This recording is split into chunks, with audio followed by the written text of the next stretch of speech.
കോൺഗ്രസ് അധ്യക്ഷൻ മല്ലികാർജുൻ ഖർഗെ സംസാരിച്ച സമ്മേളന വേദിയിൽ ശ്രീറാം സേന ശുദ്ധീകരണ ഹോമം നടത്തിയ വിഷയത്തിൽ കോൺഗ്രസ് രാജ്യവ്യാപക പ്രതിഷേധത്തിന്. ഉത്തരാഖണ്ഡിലെ ഹൽദ്വാനിയിലെ രാംലീല മൈതാനത്ത് കഴിഞ്ഞ ശനിയാഴ്ചയാണ് ഖർഗെ പങ്കെടുത്ത പരിപാടി നടന്നത്. 2 ദിവസങ്ങൾക്ക് ശേഷം ശ്രീറാം സേന എന്ന സംഘടന വേദി ശുദ്ധീകരിച്ചു, ഹോമം നടത്തി.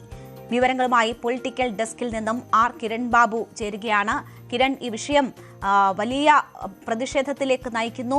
കോൺഗ്രസ് രാജ്യവ്യാപക പ്രതിഷേധത്തിന് ആഹ്വാനം ചെയ്തിരിക്കുന്നു. ഈ വിഷയം ഇന്ന് ഖർഗെ തന്നെ രാജ്യസഭയിൽ ഉന്നയിക്കുകയും JP നദ്ദ അതിൽ അന്വേഷണത്തിന് തീരുമാനിച്ചിട്ടുണ്ട് എന്ന കാര്യം പറയുകയും ഒക്കെ ചെയ്തിരിക്കുന്നു. കോൺഗ്രസ് ഇതുവരെ സഭയ്ക്കകത്തും പുറത്തും നടത്തിയ പ്രതിഷേധം മറ്റൊരു തരത്തിൽ വ്യാപിപ്പിക്കുന്നതിന്റെ സൂചന കൂടിയാണോ ഇപ്പോൾ വരുന്നത്?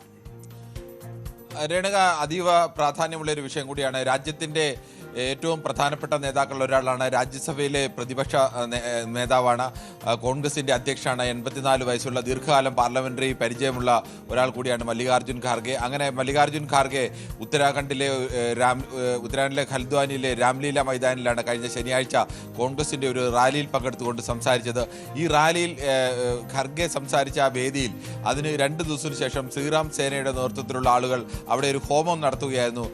ദളിത് വിഭാഗത്തിൽപ്പെടുന്ന ആളാണ് ഖർഗെ. അതുകൊണ്ട് അങ്ങനെ ഒരാൾ സംസാരിച്ച സ്ഥലത്ത് ഹോമം നടത്തി ശുദ്ധീകരിക്കാൻ വേണ്ടിയുള്ള പ്രവർത്തനം, അങ്ങനെ ആ ഹോമത്തിന്റെ വിഷ്വലുകളെല്ലാം രാജ്യവ്യാപകമായി സോഷ്യൽ മീഡിയ വഴി പ്രചരിച്ചിരുന്നു. ഇതേ തുടർന്നാണ് കോൺഗ്രസും ഈ വിഷയം ഏറ്റെടുത്തത്. ഇന്ന് മല്ലികാർജുൻ ഖർഗെ തന്നെ രാജ്യസഭയിൽ ഈ വിഷയം ഉന്നയിച്ചു.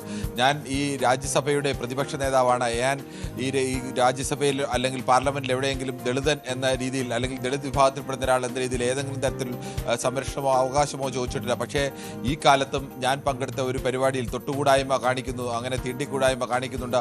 ആ തരത്തിലേക്കുള്ള പ്രവർത്തനങ്ങൾക്ക് BJPയുടെ നേതൃത്വത്തിലുള്ള അല്ലെങ്കിൽ BJP പിന്തുണയുള്ള സംഘടനയാണ് ഇത്തരത്തിൽ ചെയ്യുന്നത് എന്നുള്ള ആരോപണം ഉന്നയിക്കുന്നതിന് രാഷ്ട്രീയമായിട്ടല്ല, ഇതിനെതിരെ കേസെടുക്കുകയും നടപടി ഉണ്ടാകുകയും വേണം എന്ന് അദ്ദേഹം ചൂണ്ടിക്കാണിച്ചു. ഇതേ തുടർന്നാണ് JP നദ്ദ ഈ വിഷയത്തിൽ BJPക്ക് ഏതെങ്കിലും തരത്തിൽ ബന്ധമില്ല, ഈ വിഷയത്തിൽ എന്താണ് ഈ വിഷയത്തെ ഞങ്ങളെല്ലാവരും തന്നെ അവലംബിക്കുന്നു, അതിന് BJPയുമായി ഒരു തരത്തിലുള്ള ബന്ധമില്ല എന്നും കോൺഗ്രസിന് എങ്ങനെയാണോ ഇതിൽ വിഷമമുണ്ടായത് അതുപോലെ തന്നെ BJPക്കും വിഷമമുണ്ട് എന്നുള്ള മറുപടിയാണ് JP നദ്ദ നൽകിയത്. രാജ്യസഭാ അധ്യക്ഷൻ ഉപരാഷ്ട്രപതി CP രാധാകൃഷ്ണൻ ഈ വിഷയത്തിൽ അന്വേഷണം നടത്തണമെന്ന് സർക്കാരിനോട് നിർദ്ദേശിച്ചിട്ടുണ്ട്. കോൺഗ്രസ് രാജ്യവ്യാപകമായി തന്നെ ഈ വിഷയം ഉന്നയിക്കാൻ വേണ്ടി തന്നെയാണ്. ശ്രീറാം സേന സംഘപരിവാര വിഭാഗത്തിൽപ്പെടുന്ന സംഘടനയാണ്, അതിൻ്റെ പിന്തുണയുള്ള സംഘടനയാണ്. അത്തരം ഒരു സംഘടനയാണ് രാജ്യത്തെ ഏറ്റവും പ്രധാനപ്പെട്ട ഒരു നേതാവ്, ദളിത് വിഭാഗത്തിൽ നിന്നൊരു നേതാവ് പങ്കെടുത്ത ചടങ്ങിൻ്റെ സ്ഥലത്ത് ശുദ്ധീകരണ ഹോമം നടത്തിയത്. BJP ഭരിക്കുന്ന സംസ്ഥാനമാണ് ഉത്തരാഖണ്ഡ്.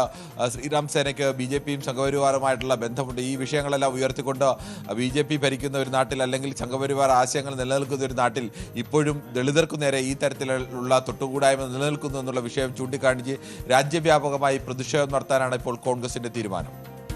ശരി, ആർ കിരൺ ബാബു ആണ് വിവരങ്ങൾ നൽകിയത്. കൂടുതൽ വാർത്തകൾക്ക് News 18 Keralam YouTube channel subscribe ചെയ്യുക.